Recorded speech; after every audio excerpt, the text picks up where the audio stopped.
Hermanos, muy buenas noches. Les saluda su hermana Sandra Macetas.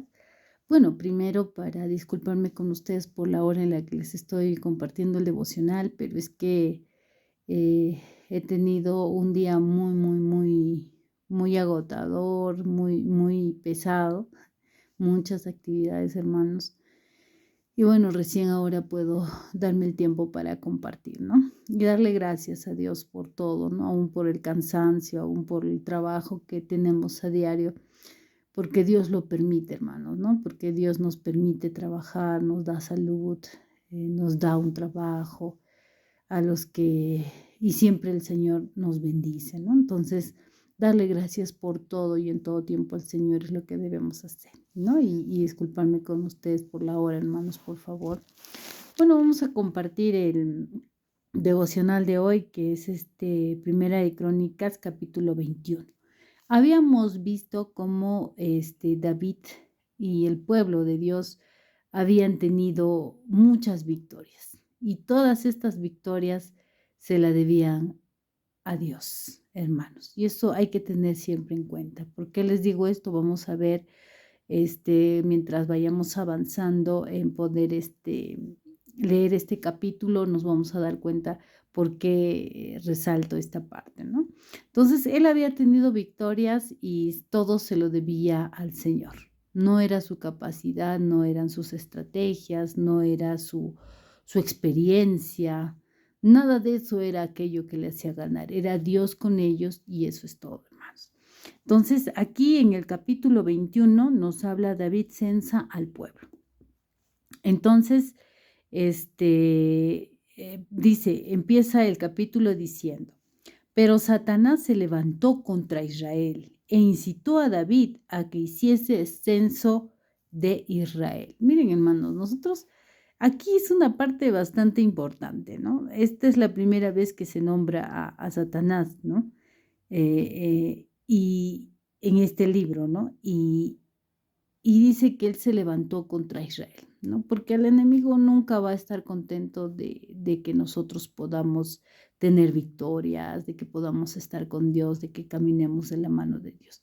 Él siempre dice en la palabra de Dios que está como león rugiente buscando a quien devorar, ¿no? Entonces, nosotros siempre debemos estar alertas de las maquinaciones de Satanás, ¿no? Entonces, aquí dice, se levantó contra Israel e incitó a David, ¿no? Y nosotros podríamos decir, ¿cómo va a incitar el enemigo a alguien que era un hijo de Dios, un siervo de Dios? Pues sí lo hace, hermanos. Por eso es que nosotros siempre debemos estar orando, pendientes de lo que hacemos, evaluando y revisando nuestras intenciones, nuestro corazón, nuestros pensamientos, porque el enemigo es muy sutil para meterse en nuestra mente y para hacernos caer y para actuar en contra de lo que Dios establece, porque quiere quitarnos la bendición, quiere quitarnos el cumplimiento del propósito de Dios en nuestra vida. Él no está contento y va a hacer todo lo posible para que suceda eso. Entonces nosotros debemos estar alertas.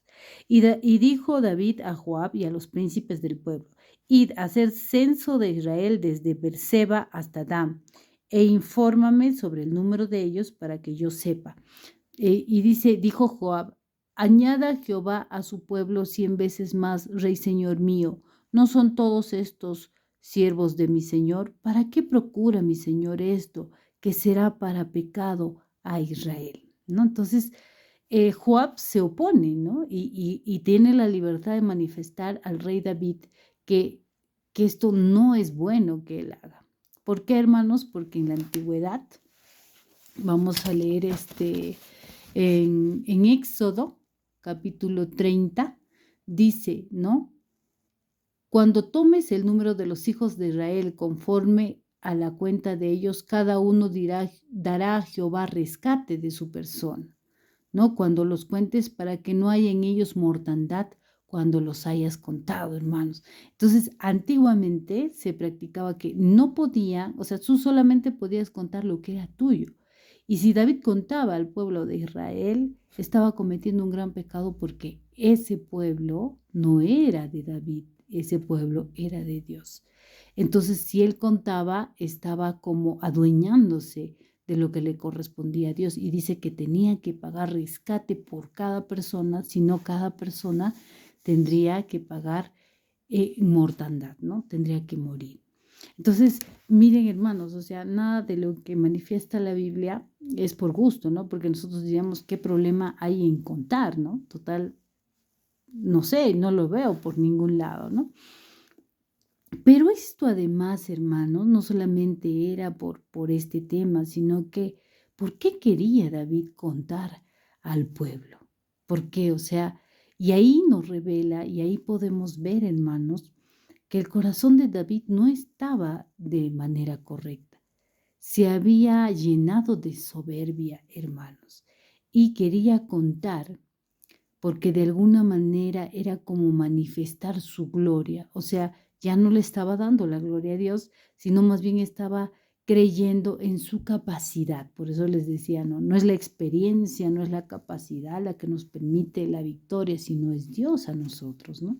Entonces, él pero ya se había llenado su corazón de orgullo, de poder jactarse, ¿no? Además, su confianza en el Señor ya no era la misma. Porque cuando tú empiezas a contar, cuando tú empiezas a ver con qué cuentas, cuáles son tus recursos, es que tú no estás confiando en que la mano de Dios va a defenderte, va a darte la victoria, sino estás confiando en tus recursos, en lo que tú tienes, con lo que tú cuentas, ¿no?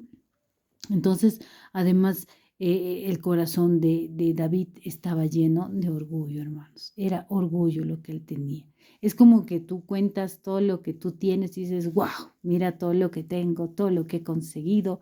Israel era pequeño, pero hoy en día se ha vuelto tan grande, porque cuando cuentan, ahora vamos a ver, cuentan pues 1.100.000 en el pueblo de Israel y 470.000 en el pueblo de Judá, ¿no? En Judá. Entonces, wow, ¿no? Era como jactarse, ¿no? Como quien dice, mira cuántos carros tengo, cuántas casas tengo, cuánto he conseguido, ¿no? Y hayas placer y hayas satisfacción en lo que tienes, ¿no? Y tu corazón se llena de orgullo. Entonces dice, mas la orden del rey pudo más que Joab, es decir, el rey no hizo caso a Joab, ¿no? Salió por tanto Joab y recorrió todo Israel y volvió a Jerusalén y dio la cuenta del número del pueblo a David. Y había en todo Israel 1.100.000 que sacaba espada y de Judá 470.000 hombres que sacaban espada. ¿Ya? Es decir, eran los luchadores nada más, ¿no? Aquí no se había contado las mujeres, pues los niños, no solamente los hombres que podían ir a pelear. Entre estos no fueron contados los levitas ni los hijos de Benjamín, porque la orden del rey era abominable a Joab, ¿no? Joab no quiso contar a los hijos de Benjamín, no fueron contados ni los levitas. Asimismo, esto desagradó a Dios e hirió a Israel. Cuando David decide hacer esto sin tener en cuenta lo que Dios podía pensar, lo que Dios quería, cuál era la voluntad de Dios, cuando él decide, dice asimismo, ¿qué pasó? Esto desagradó al Señor e hirió a Israel, hirió a Israel. O sea, ya había una maldición para el pueblo de Israel por aquello que había hecho David. Entonces dijo David a Dios, he pecado gravemente al hacer esto. Te ruego que quites la iniquidad de tu siervo, porque he hecho muy locamente, ¿no? Aquí miren, claramente dice esta palabra, muy locamente.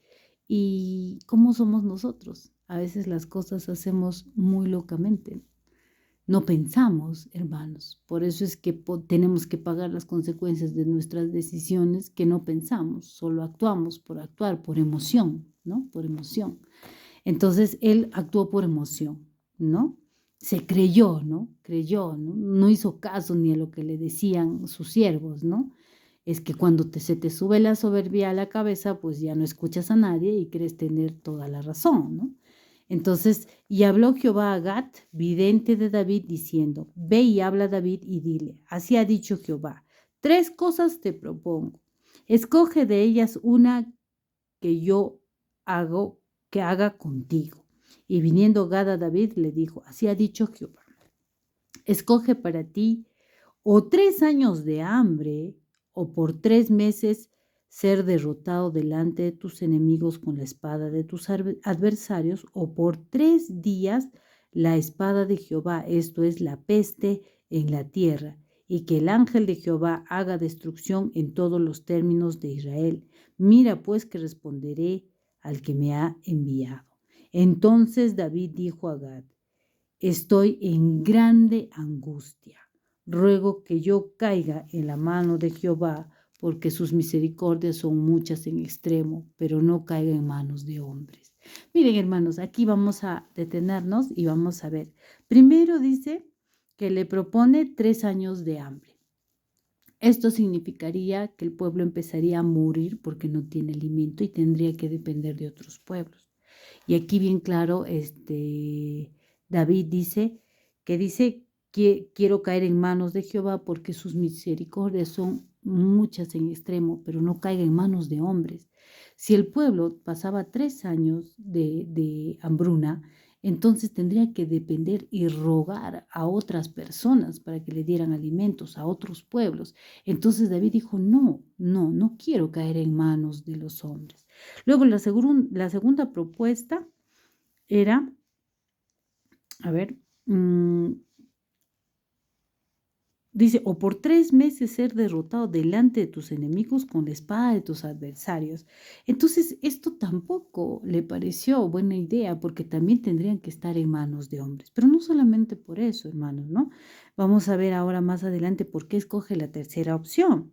La peste, dice, ¿no? Entonces, por 3 días la espada de Jehová. Esta vez sí sería Jehová, no serían los hombres. No caería en las manos de los hombres, sino en las manos de Jehová. Esto es la peste en la tierra, y que el ángel de Jehová haga destrucción en todos los términos de Israel. Mira pues que responderé. Y él opta ¿por qué dice? Por estos 3 días donde la espada del Señor estaría y la peste en la tierra y mataría a los israelitas. Él escoge esto, mire, pero vamos a analizar, no solamente, miren, si él tenía que pasar por 3 años de hambruna el pueblo, él era rico, él era el rey. Entonces, él y su familia no pasaría hambruna, hermanos. Él se salvaría de eso, pero sí el pueblo moriría, ¿no? Luego lo otro, ¿no? Vamos a entender que él estaba prohibido de ir a la guerra, él no iba ya a la guerra. Entonces, si en la guerra morían a manos de los enemigos, ¿no? Entonces, esos 3 meses él podría sobrevivir y su familia también estaría protegida, porque él no tendría que morir, porque él no podía ir a la guerra. Además, era pues de la familia real, ¿no? Entonces no tendría que ir. Pero escogió la peste, y él sabía que la peste sí lo podía alcanzar a él y a su familia. Pero escogió la peste porque creía, porque estaba arrepentido, porque sabía que lo que había hecho era tan malo y le dolía el corazón tanto que estaba dispuesto aún él mismo a entregar su vida por el error que había cometido. Entonces dice: así Jehová envió una peste en Israel y murieron de Israel 70,000 hombres. Y envió Jehová el ángel a Jerusalén para destruirla. Pero cuando él estaba destruyendo, miró Jehová y se arrepintió de aquel mal y dijo al ángel que destruía: basta ya, detén tu mano. David conocía al Señor y sabía que Dios es grande en misericordia. Dice: tus misericordias son muchas en extremo. Y sabía que el castigo que iba a venir sobre el pueblo de Israel no iba a ser tan grande ni tan desgarrador, ¿no? Entonces Dios mismo detiene la mano del ángel. El ángel de Jehová estaba junto a la era de Ornán Jebuseo. Y alzando David sus ojos, vio al ángel de Jehová que estaba entre el cielo y la tierra, con una espada desnuda en su mano, extendida contra Jerusalén. Entonces David y los ancianos se postraron sobre sus rostros. Miren, no solamente ellos se arrodillaban, sino que se postraban sobre su rostro, ¿no? Cubiertos de cilicio, ¿no? De silicio, ¿no? Se estaban humillando delante de Dios, ¿no? Y dijo David a Dios: ¿no soy yo el que hizo contar el pueblo? Yo mismo soy el que pequé, ¿no? Entonces David le dijo al Señor: ¿no? Yo tengo la culpa, ¿no? Yo mismo soy el que pequé y ciertamente he hecho mal, pero estas ovejas, ¿qué han hecho? Jehová Dios mío, sea ahora tu mano contra mí y contra la casa de mi padre, y no venga la peste sobre tu pueblo. Y el ángel de Jehová ordenó a Gad, dice: el ángel de Jehová ordenó a Gad que dijese a David que subiese y construyese un altar a Jehová en la era de Ornán Jebuseo, ¿no? Entonces David subió conforme a la palabra de Gad, que Gad le había dicho en nombre de Jehová, ¿no? Y volviéndose Ornán vio al ángel, por lo que se escondieron 4 hijos suyos que con él estaban, y Ornán trillaba el trigo, ¿no? Entonces aquí vemos que David estaba dispuesto a construir ese, ese altar para el Señor que el Señor le había dicho. Entonces dijo David a Ornán: dame este lugar de la era para que edifique un altar a Jehová, dámelo por su cabal precio, para que cese la mortandad del pueblo. Y Ornán respondió a David: tómala para ti, y haga mi señor el rey lo que bien le parezca. Y aún los bueyes daré para el holocausto, dice, ¿no? Y los trillos para leña, y trigo para la ofrenda. Yo doy todo, dice este siervo. Entonces el rey David dijo a Ornán, y miren, siempre hemos leído esta parte y nunca habíamos entendido el contexto real en el que estaba ocurriendo esto, ¿no? Y siempre hemos utilizado este versículo para el tema de las ofrendas, ¿no? Pero miren todo lo que había pasado David y todo cómo había conocido al Señor y en qué circunstancias estaba para declarar esto. Entonces el rey David dijo a Ornán: no, sino que efectivamente la compraré por su justo precio, porque no tomaré para Jehová lo que es tuyo, ni sacrificaré holocausto que nada me cueste. ¿Se dan cuenta? Siempre leemos esta parte y decimos: no daré al Señor nada que no me cueste. Y es que David había conocido una vez más una parte del Señor y había entendido que a Dios se le debería dar algo que él mereciera, que sea algo grande, bueno, perfecto, esforzado, algo que cueste, hermanos. Entonces, eso es lo que les quería compartir el día de hoy, hermanos. Esta parte, este capítulo es muy bonito, ¿no? Y nos enseña, hermanos, a no hacer las cosas locamente, hermanos, a pensar antes de actuar. Quizá el precio que tengamos que pagar sea muy alto por nuestros errores y nuestras decisiones alocadas y porque hagamos las cosas a nuestra manera y no a la manera de Dios, hermanos. Así que muchísimas gracias, que Dios los bendiga y una vez más las disculpas por la hora en la que lo comparto, hermanos. Muchísimas gracias.